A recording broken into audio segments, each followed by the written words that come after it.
In the mid-20th century, a simple yet ingenious toy would leave an indelible mark not only on the world of playthings, but also on the very fabric of advertising. Mr. Potato Head, a name now synonymous with creativity and childhood fun, holds the unique honor of being the first toy ever advertised on television. This milestone was not a random stroke of luck, but the result of innovation, shifting cultural tides, and a keen understanding of emerging media.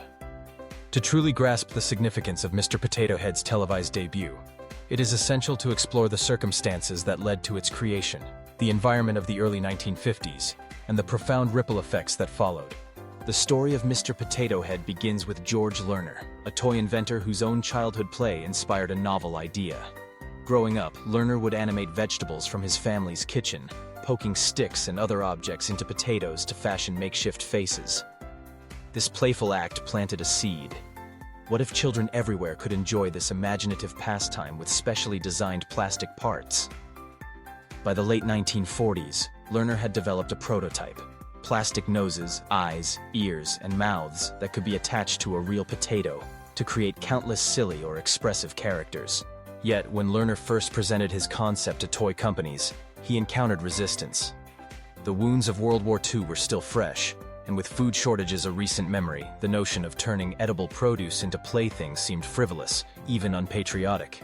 Companies were reluctant to endorse a toy that required children to use a valuable resource, food, for amusement, especially in a world still haunted by scarcity.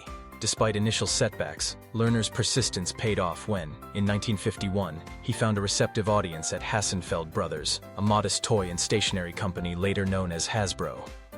The brothers saw potential in Lerner's idea, recognizing that the toy could spark creativity at a low cost.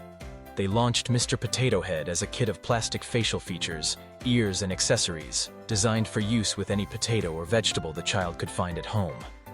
Priced at just 98 cents, it was an affordable, imaginative toy that encouraged endless variations.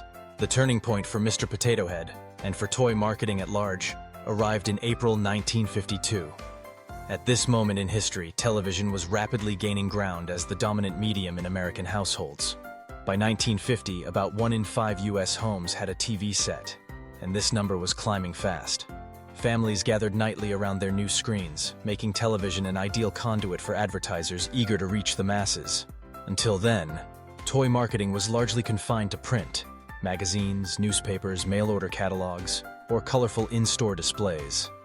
Television, with its ability to showcase products in action, offered a new world of possibilities. It was Hasbro's willingness to embrace this new medium that set Mr. Potato Head apart. Recognizing the toy's visual and interactive appeal, the company invested in a pioneering television advertising campaign. The decision was bold, as TV spots were costly and the returns uncertain, especially for a relatively small company. Still, Hasbro believed that seeing Mr. Potato Head in play, plastic features poked into a potato, faces transforming with each new combination, would be irresistible to children and parents alike. On April 30th, 1952, the first ever television commercial for a toy aired. The advertisement was simple by today's standards, and while no complete footage survives, historical accounts suggest it featured cheerful children assembling their own potato-faced creations. The narrator explained how easy and fun it was to give a potato a new personality, emphasizing affordability and the delight of do-it-yourself play. The timing was strategic. The ad aired during children's programming blocks, such as the wildly popular Howdy Doody show. These slots were perfect for capturing the attention of young viewers, and, importantly, their parents, who made the purchasing decisions. The response was astounding. Within the first year, Hasbro sold more than 1 million Mr. Potato Head kits. Store shelves quickly emptied as children clamored for the toy they'd seen on their screens, and parents were happy to oblige, given its low price and the promise of wholesome, imaginative play. The campaign's success was not just commercial, but transformative. It demonstrated, for the first time, the unique power of television to ignite consumer demand directly from children, bypassing traditional gatekeepers like print editors or store owners. This innovation in advertising strategy introduced a new concept: targeting children as a distinct consumer group.